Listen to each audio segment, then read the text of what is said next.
How's it going, everybody? Texas Man here. I hope you guys are all having a fabulous day. Please give this video a thumbs up if you guys really enjoy it. Subscribe if you guys have not already.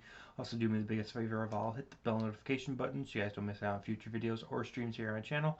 Also, make sure to head over to Twitch and follow me there at Douglas447. I stream there at least once a week, whether it be for Halo, Destiny, Call of Duty, Battlefield, or anything else you guys suggest. And if you guys have any movies you guys want me to watch and review here on my channel, whether they be on Blu-ray, digital stores, or on Disney Plus, please let me know in the comment section. And as always, we're going to be talking about positives and negatives, talking about the film War Games from 1983. And let's jump right in. This came out in, of course, 1983. It's rated PG, and it's about 2 hours long. And this is one of the best game films ever made about an 80s teenager that ends up tapping into, accidentally, the United States NORAD system, and eventually he ends up tampering with the Whopper. Makes me hungry. Makes me want to go get a burger. Anyway, he ends up hacking into the Whopper supercomputer, and he ends up making it where he thinks the supercomputer ends up thinking that the game is real, and causes everybody in NORAD to think that the game is real and that the United States is being attacked by Russia, and the teenager, along with a bunch of others, has to persuade the computer and the rest of NORAD to not launch nuclear weapons at each other, and make everybody realize that Russia's not actually launching nukes and that they're all just phantoms, they're ghosts, they're not actually there, and to prevent World War III from breaking out. The famous game of Shall We Play a Game is in this movie, and it is very iconic and very memorable. This film also, little quick history side note, this film led the United States government to make cybersecurity policies and laws, and it also led to the creation of firewalls for computer systems. And this movie, when it came out, it opened the world to realizing that hacking was becoming a national and an international problem for all. Like, the president literally saw this movie at Camp David during the holidays, and he actually asked his security advisors, could this actually happen to us today? Could the USSR, Russia, whatever you want to call it, hack us like this movie predicts could possibly happen because of technology advancing? And they're like, yeah, which led to us where we are now in our digital era, where we have so much technology, but thankfully we haven't made it yet, where technology takes over 100%. There's still a human at the trigger. Great casting, fabulous acting, watch, rewatch, and own. Also, I love the arcade references to Galaga and Pac-Man. And this film also really does a great job of embracing the 80s technology from the era.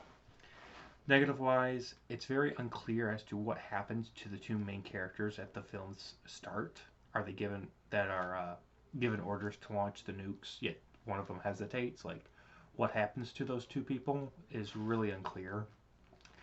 And I kind of wish the film addressed what happens to them after the one guy resists from launching the nukes. Having technology control the nukes more than humans obviously was a bad idea from the beginning of the film, but it had to happen for movies' sake, I guess. But it's just it was super obvious that that was a bad idea, and I think they just went along with it because they had to. Character names are extremely forgettable in this movie. Like I said, this movie is about 2 hours long.